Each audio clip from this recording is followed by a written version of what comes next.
নমস্কার বন্ধুরা, সোমা কিচেন বাংলায় আপনাদের সবাইকে স্বাগত জানাই। আসন্ন জন্মাষ্টমী উপলক্ষে সবাইকে জানাই আগাম শুভেচ্ছা।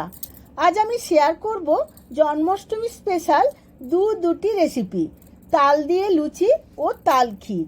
আপনারা খুব সহজেই বানিয়ে নিয়ে জন্মাষ্টমীতে ভগবান গোপালকে ভোগ নিবেদন করতে পারবেন। তার জন্য সম্পূর্ণ ভিডিওটি দেখতে হবে। আমার চ্যানেলে নতুন বন্ধু হলে চ্যানেলটিকে সাবস্ক্রাইব করার অনুরোধ রইল, আর পাশে থাকা বেল আইকনটি প্রেস করে রাখবেন, কারণ আমার সমস্ত রান্নার নোটিফিকেশন সবার আগে আপনাদের কাছে পৌঁছে যাবে।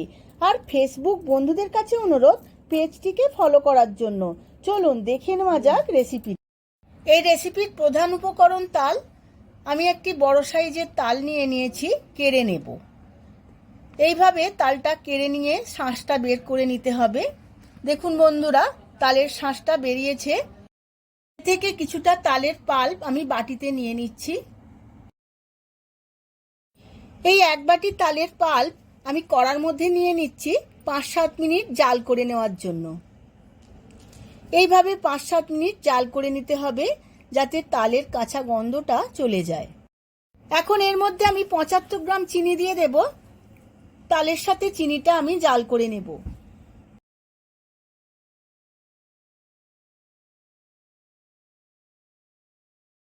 তালটা জাল দিতে দিতে অন্যদিকে আমি দুধটা জাল করে নেব। এখানে আমি একটা পাত্র নিয়ে নিয়েছি, এর মধ্যে আমি 1/2 লিটার দুধ দিয়ে দেব। দুধটা জাল দিতে দিতে অন্যদিকে দেখে নেব তালের পাল্পটা বেশ ভালো করে জাল দেওয়া হয়ে গেছে। এখন এর মধ্যে দিয়ে দেব স্বাদের ব্যালেন্সের জন্য অল্প একটু নুনটা আমি সমস্ত তালের সাথে খুব ভালো করে মিশিয়ে নেব।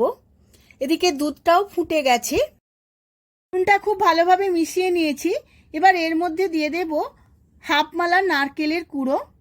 আমি এখানে শুকনো নারকেল দিয়েছি, আপনারা চাইলে ফ্রেশ নারকেলের কুড়োও দিতে পারেন। সমস্ত কিছু খুব ভালোভাবে মিশিয়ে নিতে হবে। এখন জাল দেওয়া দুধটা এর মধ্যে দিয়ে দেব। আমি এখন সমস্ত কিছু খুব ভালোভাবে মিশিয়ে নেব। এই সময় গ্যাসের ফ্লেমটা লোতে রাখতে হবে, না হলে নিচে লেগে যেতে পারে। খুন্তির সাহায্যে সমানে নেড়ে যেতে হবে। এইভাবেই আমি আরও ঘন করে নেব। বেশ কিছুটা ঘন হয়ে এসেছে। এই সময় গায়ে ছিটকেও আসতে পারে, তাই জন্য আমি সমানে গ্যাসের ফ্লেমটা মিডিয়ামেই রাখবো। তালের ক্ষীরটা ঘন হতে হতে অন্যদিকে আমি ময়দাটা মেখে নেব। একটা পাত্রের মধ্যে নিয়ে নিয়েছি 500 গ্রাম ময়দা। এখন ময়ান দিয়ে নেব। দিয়ে দিয়েছি স্বাদ মতো নুন আর 3 চামচ সাদা তেল। সমস্ত শুকনো উপকরণগুলো খুব ভালোভাবে ময়দার সাথে মিশিয়ে নেব।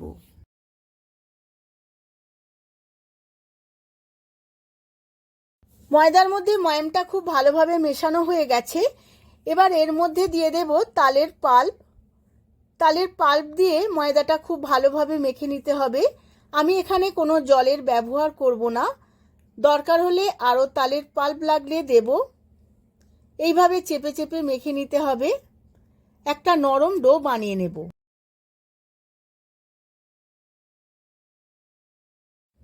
ময়দাটা মাখা হয়ে গেছে। এবার 30 মিনিটের জন্য রেস্টে রেখে দেব, খুব ভালোভাবে সেট হওয়ার জন্য। অন্যদিকে ক্ষীরটা দেখে নেব। ক্ষীরটা অনেকটাই ঘন হয়ে গেছে। এবার গ্যাসের ফ্লেমটা অফ করে দেব। ঠান্ডা হয়ে গেলে আরও একটু শক্ত হয়ে যাবে বা টাইট হয়ে যাবে। এবার আমি একটা পাত্রের মধ্যে ক্ষীরটা ঢেলে নেব। অন্যদিকে ময়দাটাও সেট হয়ে গেছে। এবার এই ময়দা থেকে লেচিগুলো কেটে নেব।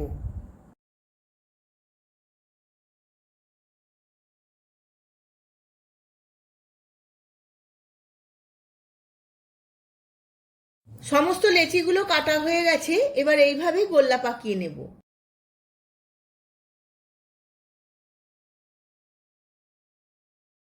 সমস্ত লেচিগুলো গোল গোল করে নিয়েছি। অল্প একটু সাদা তেল দিয়ে লুচিগুলো বেলে নেব।